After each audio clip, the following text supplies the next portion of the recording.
Middletown High School midterm review for the 2019-2020 school year. This is part 3, 15 to 20. All right, so a catering hall charges a flat fee for renting the room and charges per person for food. The total costs of the catering hall can be modeled by C of R. Which statements about the function are true? All right, so the flat fee is going to be the constant. Flat fee, constant. Constant is a number on its own that doesn't have a variable next to it. So this thing is the constant. The amount that they charge per person, that's going to be the slope or the rate of change. So that's 25. That'll be the slope. This is linear, right? Because r is to the first power. We have a slope and a y-intercept. So this is very linear. So the room costs $225 to rent. Well, yeah, I guess that's kind of true, right? Because they charge $225 just for that. But if you have 0 people, yeah, it'll be $225. So before you start having people eating food and stuff, you got to pay $225. So I like number 1. The cost for food is $25 per person. Yeah, that's right. So every time you get a person in there, you got to pay another $25. The number of people who attends the party is represented by C of R. Now, C of R is the cost, right? C is cost with respect to people. So the number of people is actually just the R. So 1 and 2 are good, but number 3 is not good. So 1 and 2. All right, so the room costs $225 to rent. Then for every person, R is the number of people. You got to pay $25 for each. So $25 per person. These are good. 3 is not. All right, 16. Given the functions h of x and j of x, which value of x makes h of x equal to j of x? Well, j of x has an absolute value of x, and we don't really solve equations with absolute value too often. So it might be better to look at this from a graph approach. So I'm going to do that. Let's go to the y equals screen, and we'll put in 1/2 x. Actually, let's remind you of the cool fraction trick. If you hit alpha, y equals enter, you get a fraction. 1/2x plus 3. I'll put that in y1, and then in y2, we'll do absolute value of x. To get the absolute value, go to math, over to number, enter on 1, absolute value bars appear, x. All right, so they're in there. I'll hit graph. There's 1/2 x plus 3, that's the linear, and here is the absolute value. So this is a system of equations. There's more than one equation graphed in the same set of axes. What I'm looking for is the intersections. So let's note that as one possibility. Look for x value of intersections on graph.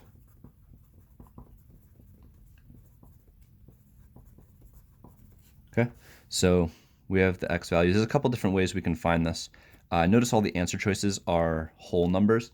So in the standard table, like the default setting of the calculator, those will all be there. So let's head over to the table and we can check. So we start with the largest one is 3.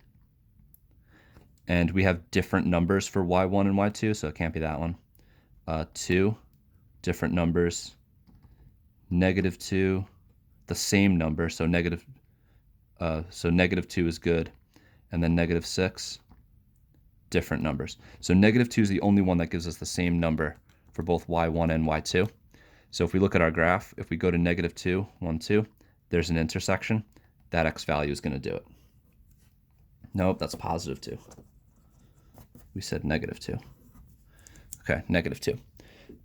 So that's the graph way you can do it. Another thing you can do to find that intersection, there's a function for that. If you hit second calc and then go down to 5, that's intersect. You can hit 5 or hit enter on 5. Move the ladybug to the point of intersection, and then it asks you some questions. There's 3 of them. First curve, enter. Second curve, enter. Guess, enter. And then it spits out the intersection. It says the x value is -2, the y value is 2. Y value doesn't matter because they wanted the value of x. So -2.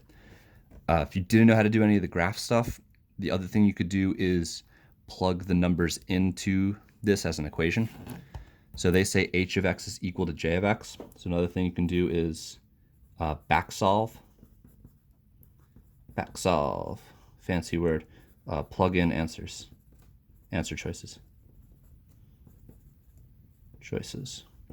So if I took -2 and I plugged it into the equation h of x equals j of x, I'll substitute the h of x function for h of x. 1/2. I'll do it in 3 steps just for you guys. 1/2 x plus 3 equals the absolute value of x. So there's the equation they're talking about. And we can take the answer choice -2, put it in for x. So 1/2 times -2 plus 3 equals the absolute value of -2. The absolute value of -2 is 2. And then you can type this stuff in on the calculator or just calculate it. Half of -2 is -1. -1 and 3 make 2. So you get a true equation. 2 is equal to 2. That's accurate. Therefore, the value you plugged in is the answer. So you can either look for it on the graph or you can back solve by plugging in answer choices. All right, 17. The graph represents a jogger's speed during her 20-minute jog around her neighborhood. Which statement best describes what the jogger was doing during the 9 to 12-minute interval of her jog? All right, 9 to 12-minute interval. Minutes. 9 to 12. All right, it's flat. What does that mean? Well, let's see what the y-axis is all about. It says speed. So that means up here, I'm at 6. Her speed is 6. So from 9 to 12, she's jogging at 6 miles an hour. Constantly. Okay. Answer choice 1. She was standing still. No way, because she's going at 6 miles an hour. Can't be that one. She was increasing her speed. That's not true. She stays at 6 miles an hour. She was decreasing her speed. Also not true. Staying at 6 miles an hour. She was jogging at a constant rate. Yes. She stayed at 6 miles an hour. The 6 was constant in that interval. So with this question, it's tricky. You always got to keep in mind what the y-axis is representing. Because if it said distance, then she would have been increasing her distance because she's going at 6 miles an hour. Which ordered pair below is not a solution to this? All right, well, this is quadratic, and we didn't really get to much quadratic stuff as far as solving algebraically. So let's use our calculator, and let's also do some back solving. Remember that a coordinate pair is x and then y. In this case, y is f of x, so it's x, f of x. All right, so, well, there's ordered pairs here.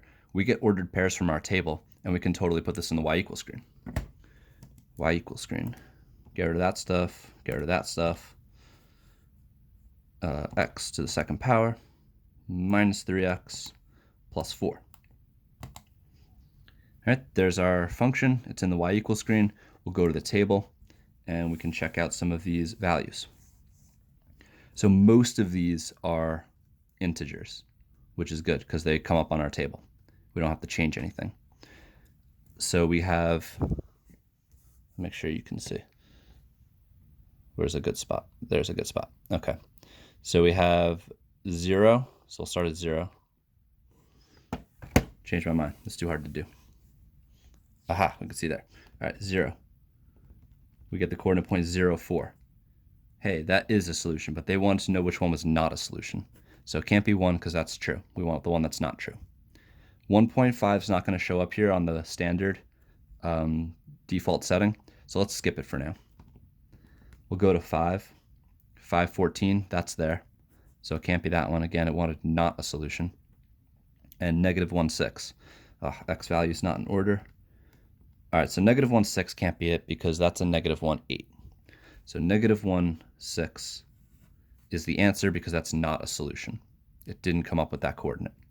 Let's say we had to check 1.5. There is a way you can change the way your x values appear. You can get that in your table settings. It's the second feature on the window button. So I'll go to second table set. And what I can do is just start my table at these x values. So if I wanted to check 1.5, I would just start at 1.5, head over to the table, and then it gives me the output 1.75, and that's accurate. So it can't be that one.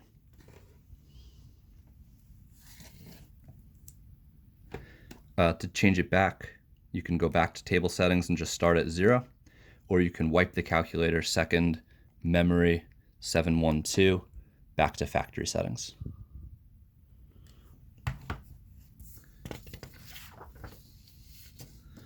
All right, we're going up to 20 in this, so let's do 19. The graphs of the functions f of x and g of x are drawn. Which statement about these functions is true? All right, well, they're talking about some graphs that we don't have in front of us. So it's probably a good idea if we pull some graphs up. So calculator, y equals screen.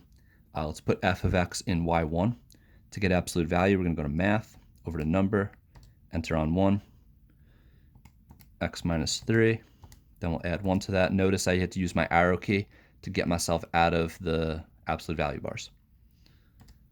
Okay, there's f of x. Then I'll use the arrow key to go down to y2, and I'll put in g of x, 2x plus 1.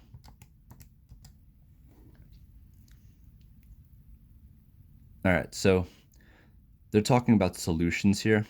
We've said before a few times in this review, the solutions to a system of equations is going to be the intersection on the graph. So if I look at the graph, it says, okay, the solution is going to be at 3. So if I go to 3, 1, 2, 3, there's not an intersection here. The next one says the solution f of x equals g of x is 1. If I go to 1, that looks like a solution. So to know for sure, I can use the intersect feature, second calc, option 5. Move that ladybug to the point of intersection. It's looking pretty good. Let me answer these questions. First curve, enter. Second curve, enter. Guess, enter. And then it presents the intersection, 1, 3. So yeah, so the solution is definitely 1.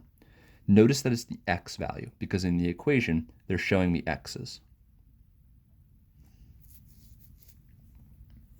So if I plug in a 1 for x, that's where I get my solution.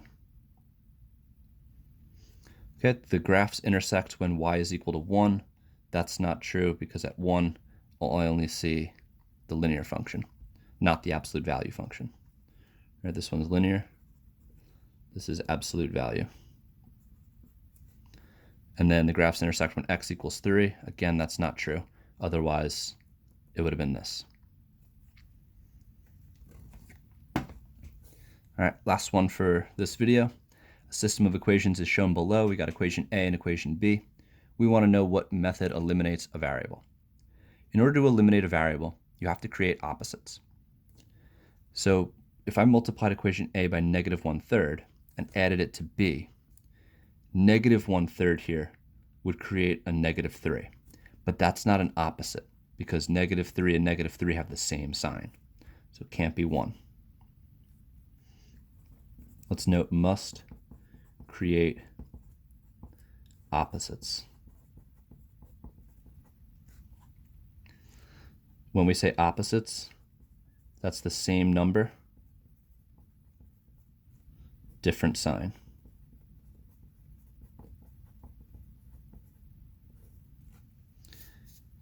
Okay, number 2, multiply b by 3 and add it to a. Well, if I multiplied b by 3, that would create a negative 9 here, because negative 3 times 3 would be negative 9. So that would give me 12x minus 9y equals 24. So that would give me an opposite, right? Because 9y and negative 9y are the same number, different signs. So 2 is correct. And that's it for this video.